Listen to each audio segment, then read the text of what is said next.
Imagine this. It's a sweltering, humid afternoon in June. You're standing in a massive, buzzing crowd in Kawit, Cavite. The air crackles with an energy you've never felt before, a mix of hope, fear, and pure, raw excitement. For 300 years, your country has been under foreign rule, but today might be different. You look up at the balcony of a grand house, where General Emilio Aguinaldo is about to step out. This isn't just another speech.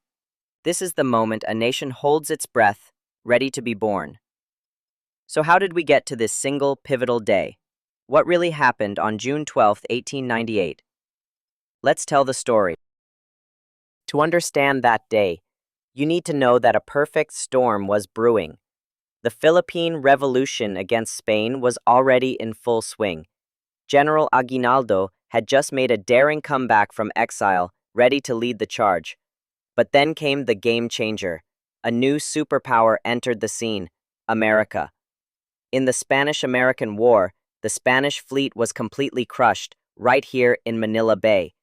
Suddenly, Spain, our colonizer for centuries, was on its knees. The Filipino revolutionaries saw their chance and they took it, liberating town after town. Victory felt closer than ever. And with that victory in sight, Aguinaldo knew it was time to make a powerful statement to the entire world. And that brings us back to that balcony in Cavite. As the crowd roared, the ceremony began. And here's a cool piece of trivia. It wasn't actually Aguinaldo who read the declaration. That honor went to a lawyer named Ambrosio Bautista, the man who wrote the powerful words they were all waiting to hear. As his voice rang out, history was being made.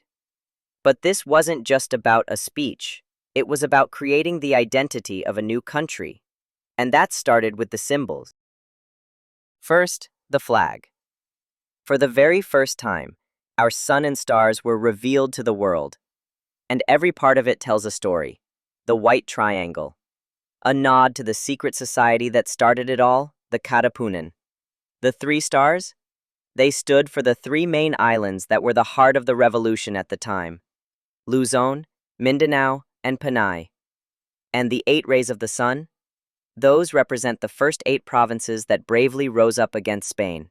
This was a flag born from revolution.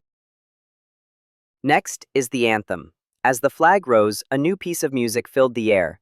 The Marcha Nacional Filipina. It was bold. It was triumphant. It was the sound of freedom. And another fun fact, it didn't have any words yet. The lyrics we sing today would be added a year later. On that day, it was the music alone that carried the emotion. So what did the declaration actually say? Think of it as the Philippines' official breakup letter with Spain. It was a 21-page document that listed all the reasons for the split, all the injustices, all the abuse. It powerfully stated that the Filipino people were done, that we were now free, we were independent, and we were ready to be our own nation. 98 Filipino leaders signed it, putting their names down for history. Now, here's the crucial part. The world didn't really listen. Spain and America had their own plans. And the fight for true, recognized freedom was far from over. But that doesn't change what happened on June 12th. That day wasn't about getting permission. It was about declaring our own truth. It was the moment Filipinos stopped being subjects and started being citizens of a nation they built themselves. It was the birth of the Filipino spirit of defiance, a spirit that says, "This is who we are," no matter what the rest of the world thinks. And that's a story worth remembering. So what part of our history fascinates you the most? Let me know in the comments below. Thanks for watching, and if you want to uncover more stories like this, make sure to subscribe. Until next time, stay curious.